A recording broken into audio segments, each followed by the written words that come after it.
নমস্কার, আজ আমি নিয়ে এলাম আরেকটি নতুন আর ইজি রেসিপি নিয়ে। আপনার ক্যান্ডি তো তোমরা সবাই শুনেছ, কিন্তু আজ আমি শেখাতে এসেছি আপনার চাটনি।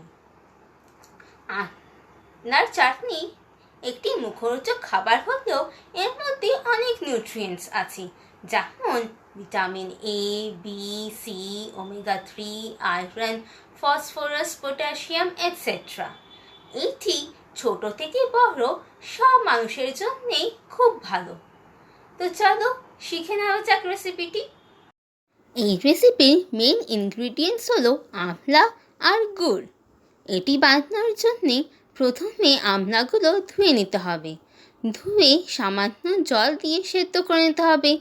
ব্রতের দিন হলে সন্দক নুন দিয়ে, আর নর্মাল ডেজ হলে নর্মাল নুন দিয়ে সেদ্ধ করতে হবে। তারপর জলটি ফেলে ঠান্ডা করে সিডসগুলো ছাড়িয়ে নিতে হবে।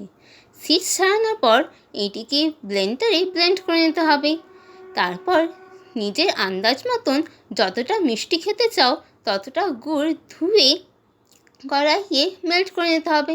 ভালোভাবে গুড়টি মেল্ট হয়ে যাওয়ার পর পেস্টটিকে মিক্স করে নিতে হবে। মিক্স করতে করতে যখন পুরো শুকিয়ে যাবে, একদম শক্ত হয়ে যাবে মিক্সচারটা, নিয়ে রেডি হয়ে গেল আমলার চাটনি। এটিকে গোপালকে ভোগ লাগিয়ে সবাই প্রসাদ পেয়ে নেবে। এই রেসিপিটি সবাই ট্রাই করো, আর এই ভিডিওটি লাইক করতে আর চ্যানেলটি সাবস্ক্রাইব করতে কিন্তু ভুলো না। টাটা।